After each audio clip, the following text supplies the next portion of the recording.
November 20 ರಾಜ್ಯ ಸರ್ಕಾರಕ್ಕೆ ಭರ್ತಿ 2.5 ವರ್ಷ ಆಗುತ್ತೆ. ನಿಜಕ್ಕೂ ಶಿವಕುಮಾರ್ ಹಾಗೂ ಸಿದ್ದರಾಮಯ್ಯನವರ ನಡುವೆ 50-50 ಅಧಿಕಾರ ಹಂಚಿಕೆ ಅನ್ನುವಂತಹ ಸೂತ್ರ ನಡೆದಿದ್ದು ಹೌದು ಅಂತಲೇ ಆದರೆ ಒಂದು ವೇಳೆ ಅದು ಹೈಕಮಾಂಡ್ ಮಟ್ಟದಲ್ಲಿ ಆ ರೀತಿಯಿಂದ ಒಪ್ಪಂದ ಆಗಿತ್ತು ಅಂತೇಳಿ ಆದರೆ ನಿಜಕ್ಕೂ ಇಬ್ಬರು ನಾಯಕರು ಇದೇ ಆಧಾರದ ಮೇಲೆ 2023ರಲ್ಲಿ ಅಧಿಕಾರವನ್ನು ತೆಗೆದುಕೊಳ್ಳೋದಕ್ಕೆ ಹೊರಟಿದ್ರು ಅಂತೇಳಿ ಆದರೆ ನವೆಂಬರ್ 21ರಂದು ಕರ್ನಾಟಕಕ್ಕೆ ಹೊಸ ಮುಖ್ಯಮಂತ್ರಿಯಾಗಿ ಶಿವಕುಮಾರ್ ಅವರು ಮುಖ್ಯಮಂತ್ರಿಯಾಗಿ ಪ್ರಮಾಣ ವಚನವನ್ನು ಸ್ವೀಕರಿಸಬೇಕಾಗತ್ತೆ. ಆದರೆ ನಿಜಕ್ಕೂ ಹಾಗೆ ಆಗಿದೆಯಾ? ನಿಜಕ್ಕೂ ಅಂಥದ್ದೊಂದು ಒಪ್ಪಂದ ಇದೆಯಾ? ನಿಜಕ್ಕೂ ಇಲ್ಲಿ ಅಧಿಕಾರದ ಹಂಚಿಕೆ ಆಗ್ಬಿಡುತ್ತಾ? ಈ ಪ್ರಶ್ನೆಗಳಿಗೆ ಇನ್ನೂ ಉತ್ತರ ಸಿಕ್ಕಿಲ್ಲ. ರಾಜ್ಯ ಕಾಂಗ್ರೆಸ್ನಲ್ಲಿ ಕುರ್ಚಿ ಪಾಲಿಟಿಕ್ಸ್ ಬಹಳ ಜೋರಾಗಿದೆ. ರಾಜ್ಯ ಕಾಂಗ್ರೆಸ್ನಲ್ಲಿ ಕುರ್ಚಿ ಪಾಲಿಟಿಕ್ಸ್ ಮತ್ತಷ್ಟು ಜೋರಾಗ್ತಾ ಇದೆ. ಬಿಹಾರ ಚುನಾವಣೆ ಮುಗಿತಾ ಇದ್ದಂತೆಯೇ ಬಿಹಾರದ ರಿಸಲ್ಟ್ ದಿವಸನೇ ಬಹುತೇಕ ಮುಖ್ಯಮಂತ್ರಿ ಸಿದ್ದರಾಮಯ್ಯನವರು ದೆಹಲಿಗೆ ಹೋಗದಿದ್ದಾರೆ. ಆದರೆ ಮುಖ್ಯಮಂತ್ರಿಯವರು 15 ದಿವಸ ಬಿಟ್ಟು 15ನೇ ತಾರೀಕು ಹೋದರೆ ಅದಕ್ಕೂ 10 ದಿವಸ ಮೊದಲೇ DCM DK ಶಿವಕುಮಾರ್ ಅವರು ದೆಹಲಿಗೆ ಹೋಗ್ತಾ ಇದ್ದಾರೆ. ವರಿಷ್ಠರನ್ನ ಭೇಟಿಯಾಗುವಂತಹ ಪ್ರಯತ್ನವನ್ನು ಮಾಡ್ತಾ ಇದ್ದಾರೆ. ದೆಹಲಿಯಲ್ಲಿ ಹೋಗಿ ವರಿಷ್ಠ ನಾಯಕರುಗಳ ಜೊತೆಗೆ ಮಾತುಕತೆಯನ್ನು ನಡೆಸ್ತಾರೆ. ಹಾಗಾದರೆ ಶಿವಕುಮಾರ್ ಅವರ ಅಜೆಂಡಾ ಏನು? ಶಿವಕುಮಾರ್ ಅವರು ದೆಹಲಿಗೆ ಹೋಗಿ ಏನನ್ನು ಸಾಧಿಸ್ತಾರೆ? ನಿಜಕ್ಕೂ ಶಿವಕುಮಾರ್ ಅವರು ಕರ್ನಾಟಕದ ಮುಖ್ಯಮಂತ್ರಿ ಆಗ್ತಾರಾ? ಅವರ ಬೆಂಬಲಿಗರಿಗೆ ನಿರೀಕ್ಷೆ ಇಟ್ಕೊಂಡಿದ್ದಾರಲ್ಲ, ನವೆಂಬರ್ 21ರಿಂದ 24ರ ನಡುವೆ ಶುಭ ಮುಹೂರ್ತದಲ್ಲಿ ಮುಖ್ಯಮಂತ್ರಿ ಆಗೇ ಬಿಡೋದು ಅಂತೇಳಿ, ಅದು ನಿಜಕ್ಕೂ ಆಗಿ ಬಿಡುತ್ತಾ ಅಷ್ಟು ಬೇಗನೆ? ಈ ರೀತಿಯಂಥ ಅನುಮಾನಗಳು ಇದ್ದೇ ಇದ್ದಾವೆ. ಹಾಗಾದರೆ DK ಚದುರಂಗದಾಟವನ್ನು ಹೇಗೆ ಆಡ್ತಿದ್ದಾರೆ ಅನ್ನೋದನ್ನು ನಾವು ಇಲ್ಲಿ ಗಮನಿಸಬೇಕು. ಶಿವಕುಮಾರ್ ಅವರು ಅಫ್ಕೋರ್ಸ್ ಅವರದೇ ಆದಂತಹ ಶ್ರಮ ಇದೆ ಕಾಂಗ್ರೆಸ್ ಅಧಿಕಾರಕ್ಕೆ ಬರೋದರಲ್ಲಿ, ಇಲ್ಲ ಅಂತೇಳಿ ಅಲ್ಲಗಳೆಯೋದಕ್ಕೆ ಸಾಧ್ಯ ಇಲ್ಲ. ಆದರೆ ಈ ಹಂತದಲ್ಲಿ ಸಿದ್ದರಾಮಯ್ಯನವ್ರನ್ನ ಕೆಳಗಿಳಿಸಿ ಶಿವಕುಮಾರ್ ಅವ್ರನ್ನ ಅಧಿಕಾರದ ಕುರ್ಚಿಯಲ್ಲಿ ಕೂರಿಸೋದಕ್ಕೆ ಕಾಂಗ್ರೆಸ್ಗೆ ಸಾಧ್ಯ ಆಗುತ್ತಾ? ಸಿದ್ದರಾಮಯ್ಯನವ್ರನ್ನ ಕೆಳಗಿಳಿಸೋದಿದ್ರೆ ಯಾವ ಕಾರಣಕ್ಕೆ ಕೆಳಗಿಳಿಸ್ತಾರೆ? ಕರ್ನಾಟಕದಲ್ಲಿ ಕಾಂಗ್ರೆಸ್ನವ್ರು ಏನಾದರೂ 2.5 ವರ್ಷಕ್ಕೇ ನಾವು ಒಬ್ಬರನ್ನ ಮುಖ್ಯಮಂತ್ರಿ ಮಾಡ್ತೀವಿ ಅಂತೇಳಿ ಚುನಾವಣೆ ಪೂರ್ವದಲ್ಲಿ ಏನಾದರೂ ಹೇಳ್ಕೊಂಡು ಹೋಗಿದ್ರ? ಇದು ಅಧಿಕಾರಕ್ಕೆ ಬಂದ ನಂತರದ ಹೊಂದಾಣಿಕೆಯ?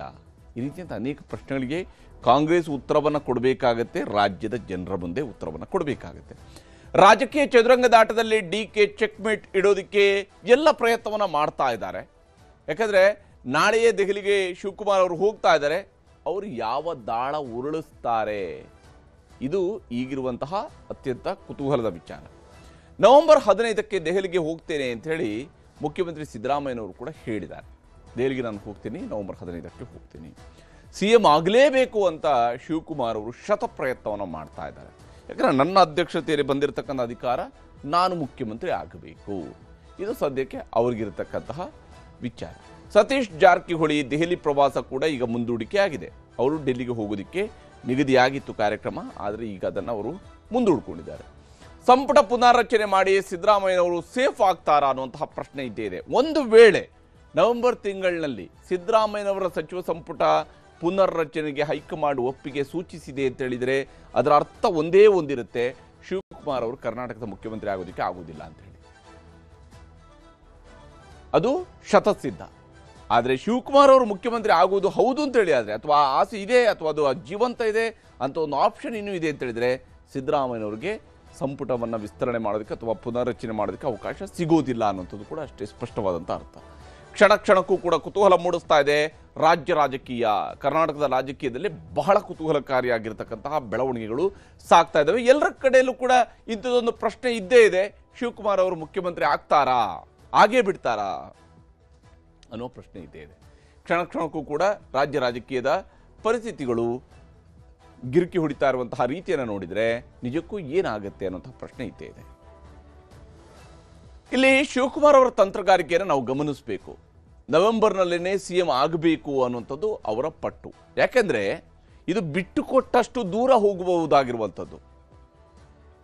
ಪಟ್ಟು ಹಿಡಿದು ಪಟ್ಟಕ್ಕೆ ಹತ್ತಿದರೆ ಉಂಟು, ಇಲ್ಲದೆ ಹೋದರೆ ಕಳೆದು ಹೋಯಿತು ಅನ್ನುವಂತಹ ಪರಿಸ್ಥಿತಿ ನಿರ್ಮಾಣ ಆಗ್ಬೋದು. ಹೀಗಾಗಿ ಅವರು ಅರ್ಜೆನ್ಸಿಯನ್ನು ತೋರಿಸ್ತಾ ಇದ್ದಾರೆ, ಸಹಜವಾಗಿ ಇರತಕ್ಕಂಥ ಅರ್ಜೆನ್ಸಿ. ಯಾಕಂದರೆ 50-50 ಅಂತ ಹೇಳಿದ ಮೇಲೆ ಕರೆಕ್ಟ್ 2.5 ವರ್ಷ ನನಗೂ ಅವಕಾಶ ಸಿಗಬೇಕು. ಇದು ಶಿವಕುಮಾರ್ ಅವರ ನಿಲುವು. ಸಂಪುಟ ಪುನರ್ರಚನೆ ಬೇಕಿಲ್ಲ, CM ಜೊತೆಗೆ ನೂತನ ಸಂಪುಟ ಆಗಬೇಕು.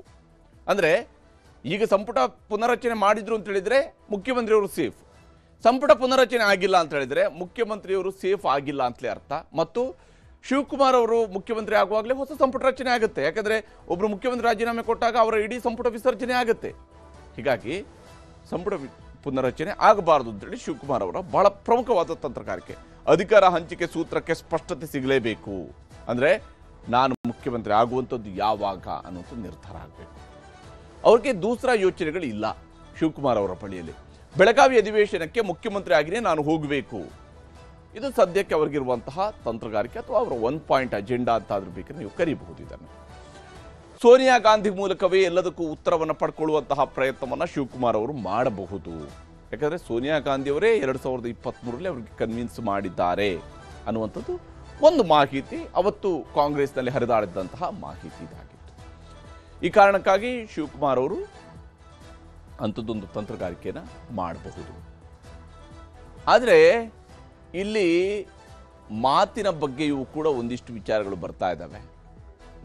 ಕ್ರಾಂತಿ ಅಧಿಕಾರ ಹಂಚಿಕೆ ಚರ್ಚೆ ಬೆನ್ನಲ್ಲೇ DCM ಮತ್ತು CM ಖಡಕ್ ಸಂದೇಶವೊಂದನ್ನು ರವಾನೆ ಮಾಡಿದ್ದಾರೆ. ಇದು ಅವರ ಬೆಂಬಲಿಗರಿಗೂ ಅನ್ವಯ ಆಗುತ್ತೆ, ಮಂತ್ರಿಗಳಿಗೂ ಅನ್ವಯ ಆಗುತ್ತೆ, ಶಾಸಕರುಗಳಿಗೂ ಅನ್ವಯ ಆಗುತ್ತೆ, ಪಕ್ಷದ ಕಾರ್ಯಕರ್ತರುಗಳಿಗೂ ಅನ್ವಯ ಆಗುತ್ತೆ. ಹೈಕಮಾಂಡ್ ಅಲ್ಲದೆ ಬೇರೆ ಯಾರು ಮಾತನಾಡಿದ್ರು ಅದಕ್ಕೆ ಮಹತ್ವ ಇಲ್ಲ. ಇದು ಸದ್ಯಕ್ಕೆ CM ಮತ್ತು DCM ಕೊಡ್ತಾ ಇರುವಂತಹ ಸಂದೇಶ. ಶಾಸಕರು, ಸಚಿವರು, ಆಪ್ತ ಕಾರ್ಯಕರ್ತರ ಬಾಯಿಗೆ ಬೀಗ ಹಾಕಿಸೋದಕ್ಕೆ ಈ ಪ್ರಯತ್ನವನ್ನು ಮಾಡ್ದಂಗೆ ಗೋಚರಿಸ್ತಾ ಇದೆ. ನವೆಂಬರ್ 20 ಸಮೀಪಿಸ್ತಾ ಇದ್ದಂತೆ ಇದು ಇನ್ನೂ ತಾರಕಕ್ಕೆ ಏರ್ತಾ ಹೋಗುತ್ತೆ, ಇದರಲ್ಲಿ ಯಾವುದೇ ಅನುಮಾನಗಳಿಲ್ಲ.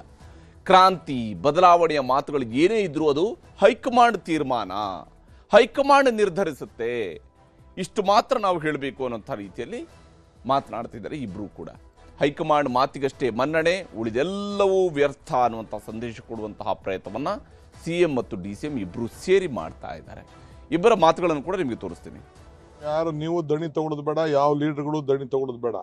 ನಾನು ಮುಖ್ಯಮಂತ್ರಿಗಳು ಏನು ಮಾತಾಡಿದ್ವಿ ಅದು ಮಾತ್ರ ಮಾತು, ಅದು ಬಿಟ್ಟರೆ ಯಾರ ಮಾತುಗೂ ಕಿಮ್ಮತ್ತು ಇಲ್ಲಿಲ್ಲ. ಪಕ್ಷದ ಒಮ್ಮತ ಏನು, ಒಮ್ಮತದಲ್ಲಿರೋದಕ್ಕೆ ಈ ರಾಜ್ಯದಲ್ಲಿ 135 ಬಂದು 36 ಆಗಿ 139 ಆಗಿ 141ವರೆಗೂ ತಲುಪಿದ್ವಿ. ನಿಮ್ಗೇನು ಇಲ್ವಾ? ಜನ ಮಾತಾಡೋದು ಬೇಡಪ್ಪ, ಜನ ಏನಾರು ಮಾತಾಡ್ತಾರೆ. ಹೈಕಮಾಂಡು ಯಾರ್ರೀ ಹೈಕಮಾಂಡು? ಸೋನಿಯಾ ಗಾಂಧಿ ಅವರು, ರಾಹುಲ್ ಗಾಂಧಿ ಅವರು, ಖರ್ಗೆ ಅವರು, ಅವ್ರು ಮಾತಾಡಿದಾರ? ಮತ್ತೆ ನೀವೇ ನಿಮ್ದೇ ಚರ್ಚೆ ಜಾಸ್ತಿ. ಅವರು ಜನ ಮಾತಾಡೋದಕ್ಕಿಂತ ನಿಮ್ದೇ ಜಾಸ್ತಿ ಆಗಿರೋದು. ಕೇಳಪ್ಪ, ಈಗ ಪ್ರಶ್ನೆ ಕೇಳಲಿಲ್ಲ ಈಗ ಅವರು, ಅಗತ್ಯ ಏನಿತ್ತು? ಯಾವ ಮುಖಂಡರು? ಈಗ ನೋಡ್ರಿ, ಹೈಕಮಾಂಡ್ ತೀರ್ಮಾನ ಮಾಡಬೇಕು. ಹೈಕಮಾಂಡ್ ತೀರ್ಮಾನ ಮಾಡದೆ ಬೇರೆ ಯಾರೇ ಇದು ಮಾತಾಡಿದ್ರು ಕೂಡ ಅದಕ್ಕೆ ಕಿಮ್ಮತ್ತಿಲ್ಲ. ಹೀಗೆ ಯಾರು ಏನೇ ಮಾತಾಡಿದ್ರು ಅದಕ್ಕೆ ಕಿಮ್ಮತ್ತಿಲ್ಲ, ಹೈಕಮಾಂಡ್ ಮಾತ್ರ ಮಾತಾಡಬೇಕು. ಆದರೆ ಹೈಕಮಾಂಡ್ ನಿಜಕ್ಕೂ ತನ್ನ ಮೌನವನ್ನು ಮುರಿಯುತ್ತೆ ಅಂತ ಹೇಳಿದ್ರೆ ಏನು ಉತ್ತರ ಸಿಗುತ್ತೆ? ಇದು ಈಗ ರಾಜ್ಯದಲ್ಲಿರ್ತಕ್ಕಂತಹ ಕುತೂಹಲ. ಬಹುಶಃ ನವೆಂಬರ್ 20ರವರೆಗೂ ಈ ಚರ್ಚೆಗಳು ಇದೇ ಸ್ವರೂಪದಲ್ಲಿ ಮುಂದುವರಿಯುತ್ತೆ. ಅನ್ಲೆಸ್ ಆ್ಯಂಡ್ ಅದರ್ವೈಸ್ ಹೈಕಮಾಂಡ್ಕ್ಕಿಂತ ಪೂರ್ವದಲ್ಲಿನೇ ಇಲ್ಲ, ನಮ್ಮ ಮುಂದೆ ಅಂಥದ್ದು ಯಾವುದೇ ಪ್ರಶ್ನೆಗಳು ಸದ್ಯಕ್ಕಂತೂ ಇಲ್ಲ ಅನ್ನುವಂಥ ಕ್ಲಾರಿಟಿಯನ್ನು ಕೊಡಬೇಕು. ಕೊಡದ ಹೊರತು ಈ ರೀತಿಯಂಥ ಚರ್ಚೆ ಪಬ್ಲಿಕ್ ಡೊಮೈನಲ್ಲಿ ಇದ್ದೇ ಇರುವಂಥದ್ದು.